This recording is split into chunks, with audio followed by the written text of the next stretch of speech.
if you do feel bad, you got to say, hey, you know what? I feel bad, and that's normal, and that's okay.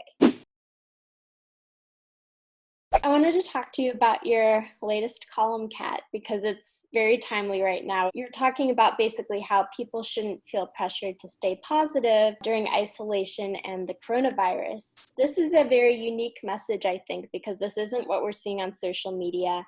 And just this afternoon, I was Googling to see how many stories were out there about staying positive during the coronavirus. They're everywhere. Everywhere. I wanted to ask you why you thought it was important to write about that.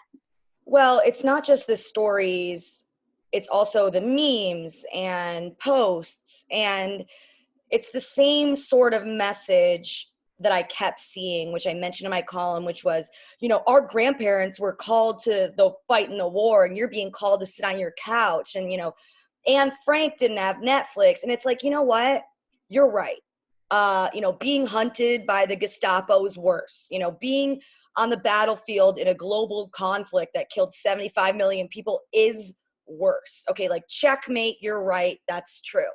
But I really totally like reject the idea that just because I'm not, in those situations, that I'm somehow weak or wrong for being upset anyway.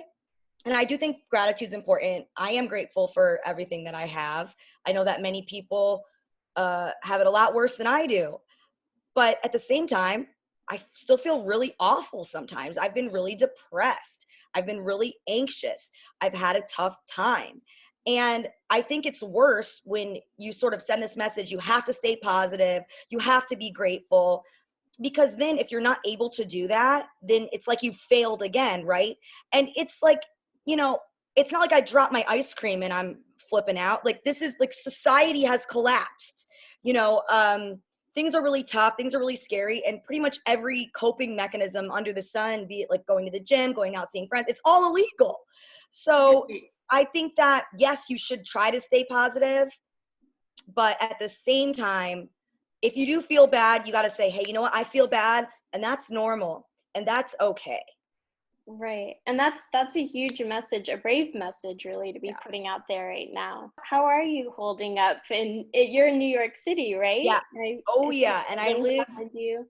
right by the Javits Center. So, like, what I like to say is I'm literally living in like the heart of Wuhan. Like, I'm right in the middle of all of it. And it's really depressing. Again,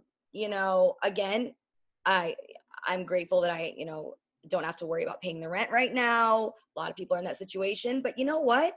This still sucks.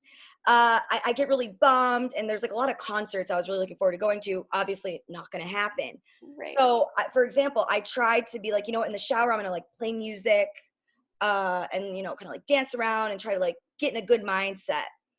I did this the first time I did this, our neighbors called in with a noise complaint. Oh And it's gosh. like, first of all, this is, Corona times. So I was showering at 2 p.m. Like, I'm not showering in the morning Right. ever. So like, it was not like I was blasting this stuff at like 4 a.m. Also, Right. it wasn't that loud. Also, they called within 2 minutes. Like, I think I would have a slower response time Wow. to calling like the cops if I'd witnessed a murder. Like, that was Right. like so fast. And it's just like, that was one of the times when I just had a meltdown. Like, I'm trying so hard to stay mentally healthy. Anxiety, depression, ADD, these are all things I've struggled with throughout my life. And a lot of my coping mechanisms, as I mentioned, have been taken away. And so that is going to be more difficult. Whether I'm at war or not, it's okay to still admit that. And I think it's worse for people to say, "Oh, I'm so happy, I'm so happy, I'm so great," because nobody is. And it'd be kind of weird if you were. Completely perfectly delighted all the time, because again, like, this is a global pandemic. This is and it's okay to be sad even when we're not in a global pandemic. I think you need to be honest about your emotions. How have I been? It's been ups and downs, but there have been downs, and I think that it's good to admit that, because that's reality. And I saw that you've come up with some clever ways of trying to make things better. You wrote in your column about making a list of Yeah. little things that you hated that had nothing to do with the coronavirus. Yeah, I mean, so, like, again, everyone, I'm not knocking positivity. I think gratitude is important. Positivity is great. but it's the forcing it on yourself and demanding it of yourself that I think can be really toxic. So, and also negativity, I think doesn't get enough credit for how it can energize you, I think is what I said. So I literally made a list of things that I hated. But the only rule that I had was they can't be about isolation or the coronavirus or any of this stuff. And I didn't judge myself for thinking of those things, but I would just not write them down physically on the list. So I'm writing down this list of all this stuff that drives me nuts. Things that from like the before times. And I felt good because it felt good to be thinking about how much I hate, drunk people singing Bon Jovi again. And then eventually the thought entered my mind, like, wow, at least in that situation, I was able to go out. So that was like accidental or incidental positivity. And that did feel good. And it kind of made me think about normal things again. I just think that it's putting that pressure on yourself, and even worse, shaming yourself or even shaming others. Like, you just have to sit on the couch, it's no big deal. I'm like, it kind of is a big deal. Like, we're humans. I'm incredibly extroverted, and like I mentioned, I have ADD. So I'm someone who sitting still for a long time, in not engaging with people is so painful for me and so difficult for me. And that doesn't make me weak. That doesn't make me ungrateful. That's just me being real. And I also think mental health is health. And you shouldn't just be writing it off like, oh, buck up. It's like, you're telling me to buck up because I'm having a tough time again in a global pandemic with no end in sight and all of this uncertainty. Shut up. Like, yes, be grateful, be positive. But if you feel bad, that just means you're not a psycho.